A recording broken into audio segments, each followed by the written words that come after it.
ასადუღებლად.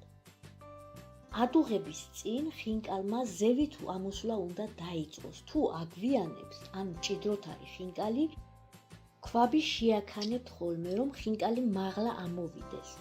როგორც კი დუღილს დაიწყებს, თავსახური მოვხატოთ და ვხარშოთ 7 წუთი. 7 წუთის გასვლის მერე ვასხამთ ზემოდან ცივ წყალს, რომ დუღილი შეწყვიტოს და ვიღებთ ხინკალს თითო-თითოს.